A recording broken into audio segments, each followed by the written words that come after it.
സ്നേഹവും ഈ സമയത്ത് ഇടവകയ്ക്ക് വേണ്ടിയിട്ട് അറിയിക്കുകയാണ്. ശാരീരികമായ ചില അസ്വസ്ഥതകൾ ഉണ്ടെങ്കിൽ പോലും ഈ പെരുന്നാളിലേക്ക് കടന്നു വരുന്നതായ കാര്യം അറിയിച്ചപ്പോൾ സന്തോഷത്തോടുകൂടി അത് സ്വീകരിക്കുകയും കൃത്യസമയത്ത് തന്നെ കടന്നു വരികയും ബലിയർപ്പിക്കുകയും നമ്മളെ അനുഗ്രഹിക്കുകയും ചെയ്തിരിക്കുകയാണ് അഭിവന്യ പിതാവ്. നമ്മൾക്ക് പ്രാർത്ഥനയിൽ ഓർക്കാം, അഭിവന്യ പിതാവിന്റെ പ്രാർത്ഥന നമ്മൾക്ക് എന്നും കാവലും കോട്ടയുമായി തീരട്ടെ എന്ന് പ്രാർത്ഥിക്കുകയും ചെയ്യും. അതുപോലെ ഇന്നലെ ഇന്നുമായി കടന്നു വന്ന ബഹുമാനപ്പെട്ട കോർപ്പിസ്കോപ്പ അച്ഛന്മാരോടുള്ളതായ നന്ദി പ്രത്യേകമായിട്ട് അറിയിക്കുന്നു. കടന്നു വന്നതായ വൈദിക ശ്രേഷ്ഠരോടുള്ളതായ നന്ദി അറിയിക്കുന്നു. അതുപോലെ ഇതിൽ കടന്നു വന്ന് സംബന്ധിക്കുന്ന എല്ലാവരെയും ദൈവമായ കർത്താവ് മോർ യാക്കോബ് ശ്ലീഹായുടെ മധ്യസ്ഥതയാൽ അനുഗ്രഹിക്കട്ടെ എന്ന് പ്രത്യേകമായിട്ട് പ്രാർത്ഥിക്കുകയും യാക്കോബ് ശ്ലീഹായുടെ മധ്യസ്ഥതയ്ക്കായിട്ട് സമർപ്പിക്കുകയും ചെയ്യുന്നു. പ്രിയമുള്ളവരെ, ഇപ്പോൾ എല്ലാവർക്കും അതാത് സ്ഥലങ്ങളിൽ ഇരിക്കാവുന്നതാണ്. ഇപ്പോൾ അഭിവന്യ തിരുമേനി കൽപ്പിച്ച് നമ്മളോട് പ്രസംഗിക്കും. ഈ പെരുന്നാളിന്റെ സന്ദേശവും മോർ യാക്കോബ് ശ്ലീഹായുടെ മധ്യസ്ഥതയുടെ പ്രാധാന്യത്തെക്കുറിച്ചുമൊക്കെ തിരുമേനി ഇപ്പോൾ നമ്മളോട് കൽപ്പിച്ച് സംസാരിക്കും. അതിനുശേഷം ധൂപപ്രാർത്ഥന നടത്തും. ധൂപപ്രാർത്ഥനയ്ക്ക് ശേഷം നമസ്കാര മേശമേല് സ്ലീബ വയ്ക്കുകയും നിങ്ങൾ ലൈനായിട്ട് കടന്നു വന്ന് സ്ലീബ മുത്തി വഴിപാടിട്ട് പുറത്തേക്ക് ഇറങ്ങുകയും ചെയ്യണം എന്നുള്ള കാര്യം സ്നേഹത്തോടെ ഓർപ്പിക്കുകയാണ്. സ്ലീബ മുത്തി പുറത്തേക്ക് ഇറങ്ങുമ്പോൾ അതിനുശേഷം ബാൻഡുമേളം ഉണ്ടായിരിക്കുന്നതാണ്. അതുപോലെ തന്നെ 12 മണിയോടുകൂടി നേർച്ച സദ്യ ആരംഭിക്കും. 2 മണിവരെയാണ് നേർച്ച സദ്യ ക്രമീകരിച്ചിരിക്കുന്നത്. അതുകൊണ്ട് എല്ലാ ആളുകളും കടന്നു വന്നിട്ടുള്ളതായ എല്ലാ ആളുകളും കൃത്യസമയത്ത് കടന്നു ചെന്ന് നേർച്ച സദ്യയിൽ പങ്കുകൊള്ളണം. മോർ യാക്കോബ് ശ്ലീഹായുടെ വലിയ മധ്യസ്ഥതയിൽ നമ്മൾ അഭയപ്പെട്ട് പ്രാർത്ഥിക്കുകയാണ്. മോർ യാക്കോബ് ശ്ലീഹായുടെ മധ്യസ്ഥത നമ്മൾക്ക് കാവലും കോട്ടയുമുണ്ട്. ഈ പെരുന്നാളിനോടനുബന്ധിച്ച് നടത്തുന്നതായ നേർച്ച സദ്യയിൽ വളരെ അച്ചടക്കത്തോടുകൂടി നിങ്ങൾ പങ്കുകൊള്ളണം എന്നുള്ളതായ കാര്യം സ്നേഹത്തോടെ അറിയിക്കട്ടെ. അതുപോലെ പ്രിയമുള്ളവരെ, ഇന്നത്തെ പെരുന്നാൾ ആഘോഷം പ്രത്യേകിച്ച് ഇന്നലെ കൊടിയേറ്റതായ സമയം മുതൽ ലൈവായിട്ട് ഇന്റർനെറ്റിലൂടെ വിദേശത്തുള്ളതായ നമ്മുടെ പ്രിയപ്പെട്ടവർ കണ്ടുകൊണ്ടിരിക്കുകയാണ്. നമ്മളോട് ചേർന്ന് നമ്മുടെ പ്രിയപ്പെട്ട വിദേശത്തുള്ളതായ നമ്മുടെ മക്കളും സഹോദരങ്ങളും ഈ പെരുന്നാളിൽ നമ്മുടെ കൂടെ പങ്കുകൊള്ളുകയാണ്. ഇത് ലൈവായിട്ട് ഇവിടെ നിന്ന് പ്രസിദ്ധീകരിക്കുന്നതിന് ഉള്ളതായ ക്രമീകരണങ്ങൾ ചെയ്തു തന്നിരിക്കുന്നത് ലൈവ് മാക്സ് മീഡിയ പെരുവയാണ്. അവരോടുള്ളതായ പ്രത്യേകമായിട്ട് നന്ദി അറിയിക്കുകയാണ്. അതുപോലെ ഈ ഇടവകയുടെ മാഗസിനാകുന്ന മുഖപത്രമാകുന്ന ഇടവക ദീപത്തിന്റെ ആഭിമുഖ്യത്തിൽ രാമമംഗലത്തു നിന്ന് പുറത്തേക്ക് കടന്നുപോയി വിദേശങ്ങളിൽ ജോലി ചെയ്യുന്നതായ രാമമംഗലത്തുള്ളതായ പ്രവാസികൾ എല്ലാവരും കൂടി ചേർന്നാണ് ഇത് സ്പോൺസർ ചെയ്തിരിക്കുന്നത്. രാമമംഗലത്തു നിന്ന് വിദേശത്തേക്ക് കടന്നുപോയി അവരുടെ അധ്വാനങ്ങൾക്ക് ദൈവം പ്രതിഫലം കൊടുത്തുകൊണ്ടിരിക്കുകയാണ്. അവരെ അനുഗ്രഹിക്കുകയാണ്. മോർ യാക്കോബ് ശ്ലീഹായുടെ മധ്യസ്ഥതയാണ്. ഇതിൽ സഹകരിക്കുന്ന എല്ലാവരോടുമുള്ളതായ രാമമംഗലം പ്രവാസികൾക്ക് വേണ്ടിയിട്ട് പ്രത്യേകമായി പ്രാർത്ഥിക്കുകയും അവരോടുള്ളതായ നന്ദി അറിയിക്കുകയും ചെയ്യുന്നു. ഇത് ടെലികാസ്റ്റ് ചെയ്യുന്നതായ ലൈവ് മാക്സ് മീഡിയയോടുള്ള പ്രത്യേകമായ നന്ദി അറിയിക്കുകയും ചെയ്യുകയാണ്. പ്രിയമുള്ളവരെ, ഇപ്പോൾ അഭിവന്യ തിരുമേനി കൽപ്പിച്ച് പ്രസംഗിക്കുന്നതായിരിക്കും.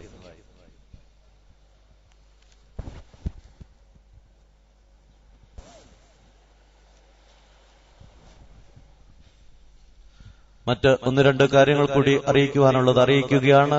12 മണി മുതൽ 2 മണി വരെ നേർച്ച സദ്യ, 2:30 ദേവാലയത്തിൽ നിന്നുള്ളതായ പ്രദക്ഷിണം കൃത്യമായിട്ട് ആരംഭിക്കും. ഇവിടെ നിന്ന് കടവിൽ കുരിശിങ്കൽ വഴി കടന്നുചെന്ന് സെന്റ് മേരീസ് കുരിശിങ്കൽ കടന്നുചെന്ന് ധൂപപ്രാർത്ഥന നടത്തി അവിടുന്ന് പുതിയ ബസ് സ്റ്റാൻഡ് റോഡ് വഴി ദേവാലയത്തിലേക്ക് മടങ്ങി എത്തിച്ചേരുന്നതാണ്. എല്ലാ ആളുകളും നേർച്ച സദ്യയ്ക്ക് ശേഷം പ്രദക്ഷിണത്തിൽ പങ്കെടുക്കുവാനായിട്ട് കടന്നുവരണം എന്നുള്ളതായ കാര്യം പ്രത്യേകമായിട്ട് അറിയിക്കുകയാണ്. അതുപോലെ വീണ്ടും ഒരു കാര്യം കൂടെ അറിയിക്കട്ടെ.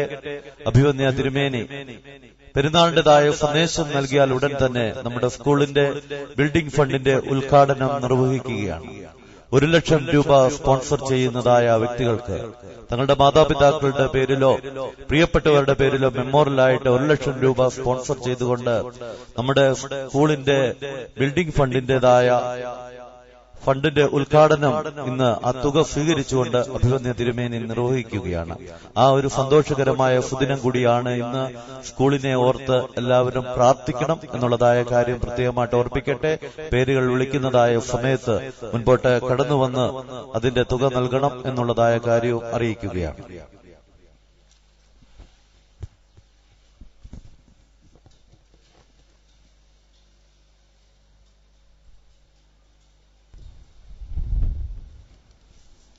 ത്രിയേക ദൈവത്തിന്റെ വലിയ നാമത്തിന് മഹത്വമുണ്ടാവട്ടെ. യെരൂശലേമിന്റെ ഒന്നാമത്തെ പ്രധാനാചാര്യനും പുണ്യവാനും ശ്ലീഹായും സഹദായുമായ മോർ യാക്കോബിന്റെ മധ്യസ്ഥതയിൽ അഭയപ്പെട്ടുകൊണ്ട് രാമമംഗലം ദേശത്തിന്റെയും രാമമംഗലം ഇടവകയുടെയും ഏറ്റവും സന്തോഷകരമായ ഈ ദേശത്തിന്റെ പെരുന്നാൾ ആഘോഷത്തിൽ നാം സംബന്ധിക്കുകയാണ്. 2013 ഈ പെരുന്നാളിൽ നിങ്ങളോട് കൂടെ സംബന്ധിക്കുവാൻ എനിക്കും ദൈവം അവസരം തന്നതിനെ ഓർത്ത് ദൈവത്തെ മഹത്വപ്പെടുത്തുകയാണ്. ഒരു ഇടവകയുടെ പെരുന്നാൾ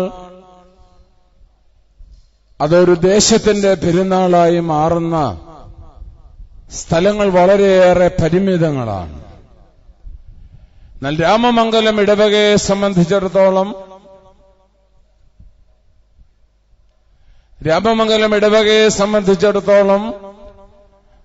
അതിന്റെ ഏറ്റവും വലിയ ഉത്സവമാണ്. ഒരു ദേശീയ ഉത്സവം പോലാണ് വാസ്തവത്തിൽ പെരുന്നാള് ആഘോഷിക്കുന്നത്.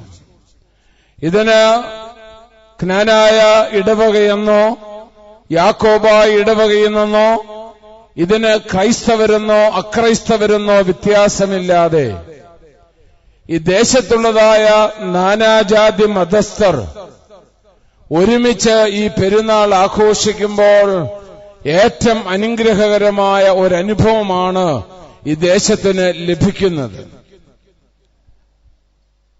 ഇന്ന് വിശുദ്ധ കുർബാനയില് മാർ യാക്കോബ് മുതൽ ഇന്നുവരെയുമുള്ള പിതാക്കന്മാരെ, മെത്രാപ്പോലിത്തന്മാരെ, പിതാക്കന്മാരെ ഒക്കെ നാം ഓർത്തു. യാക്കോബിന്റെ ശ്രേഷ്ഠത എത്ര വലുതാണ് എന്ന് വേദപുസ്തകത്തിൽ ഉടനീളം നാം പരതുമ്പോൾ മനസ്സിലാക്കുവാനായിട്ട് സാധിക്കും. അതിനു മുമ്പായി നാം ഓർക്കേണ്ടത് കർത്താവിന് വേണ്ടി ജീവൻ അർപ്പിച്ചതായ സഹോദരന്മാര്, ശിഷ്യന്മാര്, മൗദ്യാനന്മാര്, താപസന്മാര്, അവരൊക്കെ മുഖാന്തരമായി നമുക്ക് ലഭിക്കുന്ന അനവരതമായ കൃപയുടെ പാത്രങ്ങളായി നാം മാറുമ്പോൾ ദൈവത്തിന്റെ മുമ്പാകെ എത്രമാത്രം സമർപ്പിതമായി തീരണം. ഈ പെരുന്നാളിന്റെ ഏറ്റവും വലിയ ഘടകം അതാണ്. ഇതിന്റെ ആരവങ്ങളോ മേളങ്ങളെക്കാളിലൊക്കെ ഉപരി യാക്കോബ് ശ്ലീഹ കർത്താവിന് വേണ്ടി, തന്റെ സഭയ്ക്ക് വേണ്ടി എങ്ങനെ സമർപ്പിതനായി മാറിയോ ആ സമർപ്പണത്തിന്റെ അനുഭവം യാക്കോബ് ശ്ലീഹായുടെ മക്കളാകുന്ന നമുക്ക് ഉണ്ടാകേണ്ടിയിരിക്കുന്നു. ആ സമർപ്പണ മനോഭാവം അതാണ് വാസ്തവത്തിൽ ഈ പെരുന്നാളിന് നമുക്ക് ഏറെ ഉണ്ടായിരിക്കേണ്ടത്. തക്സായി നാം പലയിടത്ത് ചൊല്ലുന്നുണ്ട്, കർത്താവേ, തങ്ങളുടെ പുണ്യപ്രവർത്തികളാൽ നിന്നെ പ്രീതിപ്പെടുത്തിയിട്ടുള്ളവരുടെ പ്രാർത്ഥനയാലും അപേക്ഷയാലും അവരോടുള്ള അവകാശത്തിനും ഓഹരിക്കും ഞങ്ങളെയും യോഗ്യരാക്കി തീർക്കണമേ. ഞാൻ ഒന്നുകൂടെ പറയാം, കർത്താവെ, തങ്ങളുടെ പുണ്യപ്രവർത്തികളാൽ നിന്നെ പ്രീതിപ്പെടുത്തിയിട്ടുള്ളവരുടെ പ്രാർത്ഥനയാലും അപേക്ഷയാലും അവരോടൊരുമിച്ചുള്ള ഓഹരിക്കും അവകാശത്തിനും ഞങ്ങളെയും അർഹരാക്കി തീർക്കണമേ. യാക്കോബ് ശ്ലീഹ പുണ്യപ്രവർത്തിയാൽ ദൈവത്തെ പ്രീതിപ്പെടുത്തി അവനു വേണ്ടി പ്രാർത്ഥിച്ചതുപോലെ, അവന് സ്വർഗീയ അവകാശം ലഭിച്ചതുപോലെ ആ പുണ്യവാന്റെ അവകാശത്തിനും ഓഹരിക്കും ഞങ്ങളെയും യോഗ്യരാക്കി തീർക്കണമേ എന്ന് പറയുമ്പോൾ യാക്കോബ് ശ്ലീഹായുടെ സ്ഥാനത്തിന്റെ താഴ്മയേക്കാളിലുപരി നമ്മുടെ ആയിരിക്കുന്ന അവസ്ഥയിൽ നിന്നുള്ള ഉയർച്ചയാണ്. യാക്കോബ് ശ്ലീഹായുടെ രക്തസാക്ഷിത്വ മരണം